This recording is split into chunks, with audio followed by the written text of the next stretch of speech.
Hey guys, how are we? Welcome back to the Fuck Talent Podcast with your host, none other than Mr. Sean Fontana. Last episode was on the 10 Mile National Road Race Championships, and I had a lot of great feedback. I had a lot of people message, sort of condolences, gutted that maybe I didn't perform as well as what people are maybe expecting me to do. Usually I feel like I'm always the underdog. I usually feel that people want to see me fail. I don't know why. I don't know. From time to time, I always feel like I'm trying to prove people wrong. That might just be me in my head. I don't know. I'm not too sure. But the amount of people that, messaged through Instagram or, WhatsApp or my clients and things, it feels like there's more people on my side than what I previously thought, it was really nice, because sometimes I'm kind of that guy that I love to be the underdog. I love for people to, I want to prove people wrong. I want to show people that I'm better than what they think I am. I'm never the favourite, and I feel like I'm never the sort of the golden child of, would you say, like Scottish athletics or all these sort of things. I'm always the one that's sort of left out of the comments or sort of shied away or swept under the rug, because more often than not, I'm going through a bit of a bad patch with running. I'm not the favourite, and also maybe because I speak my mind, I ruffle a few feathers, and that doesn't bode well with a lot of people in the national governing bodies. So it was really nice for people to reach out and, say, I hope you're well and listen to your podcast, loved it. So no, really thank you for all the messages there. I was taken aback by the amount of people who listened, the amount of people who listened all the way through. It's sometimes you kind of go through life thinking, does anybody really give a shit what you got to say? So what's the point in making these podcasts and things like that? But actually, there are people out there that, possibly feel that these are a way of motivation, inspiration, keep them determined, keep them disciplined.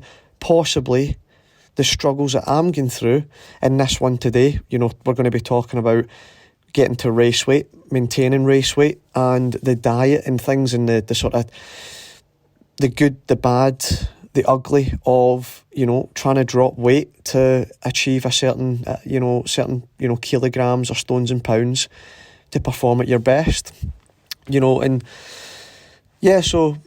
I lost my train of thought there, but today that's what we're going to talk about. And I feel that a lot of people don't think that a lot of us go through those struggles, when you're seeing people maybe with X amount of thousands of millions of followers, or, people are kind of like exempt from pain and suffering. But at the end of the day, if we just sort of think of last week or 2 weeks ago, where Cristiano Ronaldo lost his little boy, that we all think that, we wish we had, all these like maybe football stars or celebrities, or, Dwayne "The Rock" Johnson, Kevin Hart, whoever it may be. We all look and we think, yeah, they've got a great life and we don't, or they have it better than us. Let me tell you this, whether you are, some Joe Blogs who's homeless on the street, somebody stacking shelves in Tesco, the postman, the fireman, the policeman, the business owner, Jeff Bezos, Elon Musk, Michael Jordan, Cristiano Ronaldo, whoever the fuck it is, in this life, none of us at all at any point are exempt from pain. Numero uno. We will all at some point in our lives go through some form of suffering, good, bad, indifferent, and then also some form of loss. That is a guarantee before we leave this planet. And the more you get your head round to that and don't run away from that, the less sensitive you become to the struggle and loss. The more you run away from that to comfort, the more sensitive you become to discomfort. It hurts you more. Whereas if you accept that life will be, at some point, a point of suffering and also a point of loss, and you go towards that, then it doesn't feel as catastrophic to you mentally and physically as if you're trying to run away from it and just seek a life full of comfort. So that's a little bit of my mindset there, talking about, going through the pains and the trials and the tribulations. Like, I am not exempt from that either.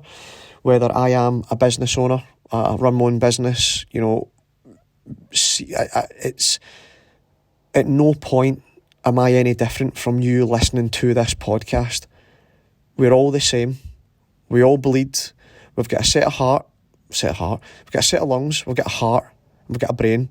It's in what you do with that sets you apart from other people. That's it. Everybody has their glass ceilings. I even have my glass ceilings. And it's each day you're working on yourself to try and smash through them. Some it may not be glass, some it may be cement. And that is just, where they may have a fixed mindset on where they think they can get to and what they can achieve.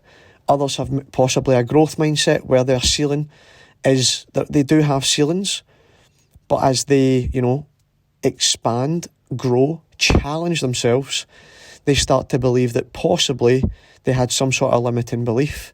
And if other people can do it, then why can't they? So that's my little sort of motivational spiel before we dive into race weight. And like I said, at the 10-mile road race, I was 79.4 kilograms. That is a big fucking boy for distance running. 79.4. I don't even know how much that is in stone and pounds. I think that might be verging on like 13 stone. I mean, could you imagine like somebody like Mo Farah, Kenisa Bekele, Haile Gebrselassie, I don't know, even like Jakob Ingebrigtsen, 13 stone, 79.4 kilograms. WTF. No wonder I felt heavy. No wonder I felt like a sack of shit.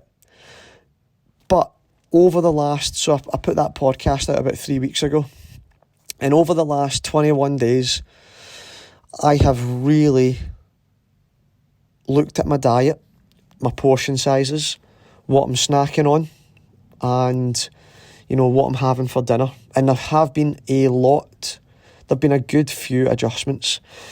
The most important one has been the portion size, as I'm starting to limit how much food I'm having at one sitting. And usually it's my dinner. My dinner is usually the gigantic heap-full plate of food, and I'll eat until I'm about to burst. Now what I'll do is there's a great tip as well, is use a smaller plate and just fill that up. And when you see that that's gone, psychologically you think, well, dinner's finished. If I'm still hungry at that point, I will make sure I have some fruit in the fridge ready for me to sort of curb my sweet tooth cravings. Because I'm dairy free, I have some oat yogurt or coconut yogurt and some fruit with a little bit of honey over the top. And I have that as sort of a low calorie, but still very, very, it's still high in sugar because it's fruit, but it's it's natural sugars, but again, it's still high in sugar, curbing that sweet tooth. But yeah, so since, so now, in 21 days, I weighed in on Sunday after my long run. I'd done 19 miles, and I weighed in at 73.7 kilograms. So I've now lost 6 kgs, which is 2.2 pounds in a kilogram. That's me lost a stone in 3 weeks. And I look in the mirror and I go, where the fuck's it gone? But also looked in the mirror and went, where the fuck did it go on? So, and that's with all of us. Like we I think there's lots of us out there that are listening to this podcast, and a lot of us aren't listening to this podcast. And if you feel that there's other people out there that would benefit from this one, send it across to them. Sharing's caring, spread the love, spread the motivation. But there's a lot of us out there, not even runners, that we, year to year, month to month, we think that we're the same. We're the same weight. When anybody, people used to, like before, 3 weeks ago when I weighed myself and shit my pants, anybody asked me what my weight was, I'd say, I think I'm 75 kg. You know, a month later, how much do you think you weigh? 75 kilograms. I'd say that all the time. I'd never change weight. For 4 years, I'd never change weight in my eyes, because I looked at the mirror and I thought I looked the same. But then all of a sudden, you stand the scales and you see the numbers don't lie. And boy, oh boy, that was a massive... I was actually shocked. And I know I'm going to say I let myself go. But I let myself go in terms of when I've been marathon training. And then, when you think that you deserve maybe a wee Domino's pizza or a wee slice of cheesecake, or you can have that extra, portion, you can put a little bit more in your plate.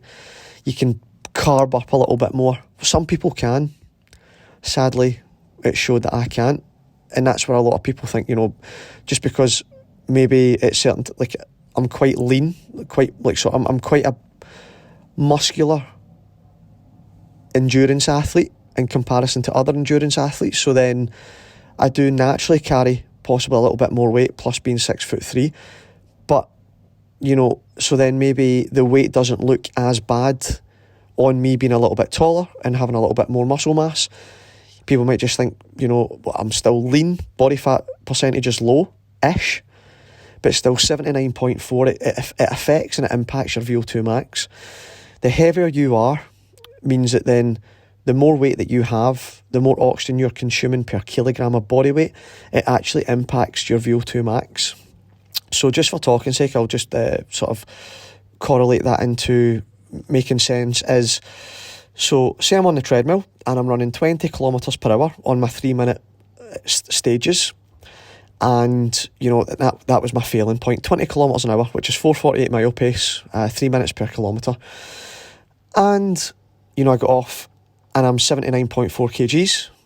My VO2 max might be 72. But then 3 weeks later, I go and do that again, and my failing point is if I can maintain being lighter and still maintain at the 20 kilometres per hour, 4:48 mile pace, 3 minutes per kilometre. In actual fact, now I have less weight. Now it means that I am consuming less oxygen per kilogram of body weight. There's more oxygen going to less weight. My VO2 max will naturally go up to maybe 75 or 76. There's a study that shows that Caucasian, so we, in the running world, we see that East Africa is extremely dominant in the endurance events. So we think that the altitude helps them, get better results when they come down to sea level, and they perform better. There is research studies out there, and you can go and research this yourself, on the differences between VO2 max between East African athletes and the Western world athletes, Caucasian athletes. And there is actually readings that Caucasian athletes have had higher scores in the VO2 max test in terms of being able to push their body to a greater degree of intensity than the East African counterpart. However, because they are 10 kilograms or 8 kilograms heavier than the East African athlete, maybe saying from 68 kilograms for the Caucasian athlete and 60 kg for the East African athlete, naturally, because of that, their VO2 max will come down. The heavier athlete, the VO2 max will come down, because the weight is also incorporated into your VO2 max in comparison to the East African athlete, who is 60 kg. So there's a little bit of food for thought. So weight does play a crucial role in a lot of sporting events, i.e., whether it's boxing, MMA, UFC, you've got to make weight for, your event, whether you're featherweight, lightweight, middleweight, cruiserweight, super lightweight, whatever it may be. When you're on the bike in the Tour de France, your VO2 max is well there, but then also carrying that weight up a mountain, you're going to be using a lot more energy the heavier you are. That likewise in running, the heavier you are, it will decrease your VO2 max at the sort of the same intensity if you're doing a VO2 max test. So yeah, back to the diet. So what, you're probably asking, what am I having through the day? So to start with in the morning is 2 slices of toast, one with peanut butter, natural peanut butter and one with jam. Usually I like to get the more expensive types of jam because then it's more like natural fruit in there and less sugar and sort of like the sort of, artificial sugars and colourings and things like that. I like to get the sort of, I think we call it preserve. The strawberry preserve, that's what it is. It's not a jam, it's a preserve. Oh, it's very pretentious there. 2 cups of coffee as well. One from the Nespresso, one from the barista. The barista being me on my wee Sage machine, make my wee bean to cup. So yeah, I've got my little sort of routine in the morning, and then I sit down, listen to an audiobook or a podcast. Do I listen to myself, my own podcast? Sometimes, not all the time. I think that's quite weird. Sometimes I listen to my voice back and I go, is that how I sound? God, that gives me the heebie-jeebies. But thank you guys for listening to my voice. Hopefully it doesn't annoy you or piss you off at all. But yeah, so two slices of toast, 2 cups of strong coffee. Then I hit the loo because, coffee does clean the tubes. And then at lunch I am having either homemade soup that I batch cook on a Sunday. What I do is I get the chicken legs and I get the chicken thighs and they're boned. And what I do is I boil them to then get the stock and also the antibiotic properties from the bones, from the marrow and the bones themselves. Then what I do is I take them out, put some lentils, some long grain rice and leek and carrots in there while the chicken meat is cooling off. And then when that's nice and cool, tear the bits of chicken off the bone and then pop that back into the soup. And bada bing bada boom, that's me get my homemade chicken and broth soup. So I have a small plate of that, no bread. Used to have 2 slices of bread with that as well because again I'd think, well, I'm training loads so I need all the carbs. But again there's already carbs in that soup. So small bowl of soup. If I'm not having soup, then it may be the coconut or the oat yoghurt with some granola and a little bit of honey. If I'm not having that, porridge with some, banana on the top and a little bit of honey and maybe some vanilla flavouring just to give the porridge a little bit of flavouring so I don't need to put too much sugar in it. Then for dinner, for the first week for dinner, when I dropped from 79.4 down to 75 sort of quite quick, I was just having a bowl of granola with the oat yoghurt and the coconut yoghurt, small bowl with the granola and a little pot of fruit, and I was posting it up on my group Facebook page to show my clients what I was having to lose weight, just to give them maybe some hints and tips on maybe sometimes skipping dinner to have a bigger calorie deficit to then lose that weight. So yeah, sometimes I was skipping like sort of a traditional dinner to have some yogurt, granola and fruit, and I would go to bed still slightly hungry, and for maybe the first 5 or 6 nights I would wake up around 4 o'clock in the morning and I'd be tossing and turning in bed because I was so hungry from being sort of in a calorie deficit that I'd toss and turn till 6 a.m. So I'd toss and turn in bed for 2 hours and then my alarm would go off at 6, and then because I'd be working at 7 o'clock in the morning, and then some days I'd be working till 9 p.m. at night. So just, when we go back to thinking, a few people mess me out, oh sorry, I thought you were living the dream life, but it sounds like, you're just like everybody else. No shit, Sherlock. Like, I am exactly like everybody else.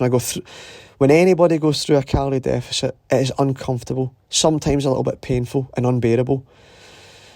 Losing weight is not easy, and there's going to be times where you're going to have some sleepless nights, tossing and turning, just wishing to fucking God you could just maybe have some of those rich tea biscuits or digestive biscuits that are in the cupboard, or a little flapjack because it's an oat bar and and it's got some seeds and fruit in it. But it's a healthy snack, but really is it because it's full of fucking butter as well.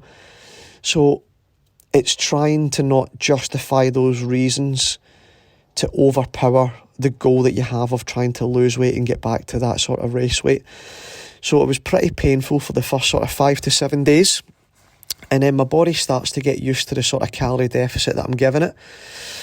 And then, just most importantly, like biscuits, flapjacks, the Domino's pizza that I thought I could have, after a 24-mile run, or that bit of cheesecake, or a little bit of dessert, or some ice cream. What else? Maybe I would sometimes have an extra slice of toast and jam and toast and peanut butter through the day, so then that'd be 4 slices of toast, 2 with jam, 2 with peanut butter. I've cut back, usually I have like 1 heaped teaspoon of sugar in my coffee. Now what I'm doing is just having like 1 level teaspoon of sugar in my coffee as well. And then when I'm having, sometimes when I have my dinners, like an actual dinner, I will fill the plate up more with salad and just a little bit of carb, and then quite a bit of protein, just to try and make sure I'm not depleting too much of my muscle mass and eating into my muscle tissue, as I'm sort of slowly bringing back those carbohydrates, because that sometimes will eat into your muscle glycogen, because you'll have lower blood glucose, so then the body has to take it from somewhere, and that'll be the glycogen that's stored in your muscles. So yeah, there's been times where, I'm tossing and turning in bed, wishing I could just get up and eat to, take the pain away. So it is hard, and then, sometimes you're running depleted. I remember, was it 2, not this Sunday, but last Sunday, I done a 2-hour run, and I think it was some of the guys left me at 15 miles, and I only had 3 miles to go. I think we were only running sort of like 7-minute mile pace, 6:50 mile pace. In the last 3 miles, I felt so woozy. Felt as if I was like I kind of didn't know if I should continue or not continue. I wish I could have, like at that point, had a gel to just give me some sugar. I then ran by my house thinking at 16 miles I was going, I could just stop here, like my legs are feeling really weak. But I just ran I kept going a mile out, a mile back and things. There's been days where, I just felt so exhausted and depleted. There's days where I'm speaking to my clients or training my clients, and they're, and during that time they can hear my tummy rumble. They're asking me if I'm okay. So, like, I'm going to say this again. I don't have the dream life, or I'm living, like when people are thinking that I'm living the dream just because I have my own business and I'm back in Twickenham, London, and I'm building the dream. But it takes a lot to build, like I just said there. Now, be in my shoes at 4 a.m, starving. The alarm's going to go off at 6, and you're going to start work at 7, and you're not finishing till 9 p.m. at night, off of 4 or 5 hours, or maybe just 4 hours sleep. Is that the dream? I don't think so. All right, so, I want to keep banging on. You must suffer to get your goals, and hopefully this podcast has helped open up people's eyes to that it is fucking hard to get to race weight, and for some harder than others. Yes, other people can maybe eat that pizza and get away with it, but me and you can't. And that's just fucking life. And that's just how sometimes the cookie crumbles, and that you've got to cut back in certain things to achieve the race weight that you desire to perform at your best. Now, I may still do all this. Like I said, I've lost 6 kilograms, and people going, oh my God, that's amazing. But I still may run shit after doing all this. And again, that's just the way the cookie crumbles. I'm doing this to try and run well at the Vitality 10K on Monday, the 2nd of May, which is only a couple of days away. Right now we're on Wednesday, the 27th of April. And then I've got the Highgate 10K on the track where, I want to run really well as well. But again, you can still do everything right, and things can still go tits up. So I just wanted to, I am the type of person that I'm not going to show the flashy sort of the car, the house, the bling, I am not about that. I am about, if you're wanting to get that, you must get your head down and hustle and grind and work your fucking face off to get those things. Like, I want to help you guys understand that the process, the dog shit you have to go through, the hours you have to work, the shit you've got to put up with, the pain you've got to go through, the suffering you've got to go through, the bigger the goal, the bigger the suffering. The bigger the price you have to pay to get to where you want to go. That's fact. So that's why I don't show like the glam. I always want to try and show the sort of the grind, the suffering part towards getting to having a great life. Yes, like this is another thing. Probably people think I'm living a dream life because I don't complain that much. Because guess fucking what? Life is life. And one day it's going to be great. And the other day, shit is going to smack you right in the face when you least expect it. But that's going to happen for everybody. So again, I don't think that I'm just in my own wee pity party victim mentality, that it's only me and oh my God, this... It's like, no, this happens to everybody in life. And for me, that pile of shit that gets smacked in my face isn't as bad as probably the pile of shit that gets smacked in somebody else's face. I try, sometimes I go into that little pity party, but I quickly move the fuck out of it and gain perspective that one of my bad days ain't that fucking bad in comparison to some other people in this world, in other parts of the world. That's what you've got to get at, to not complain about the suffering that you're going through, or the hard work that you're going through, or the extra hours that you're putting in for work, or the calorie deficit you're putting in for your running to get to race weight, or the extra miles you're putting in, the extra reps you're putting in, the extra training days you're putting in. Because it's all gonna be fucking worth it in the end. Hope you enjoyed this podcast.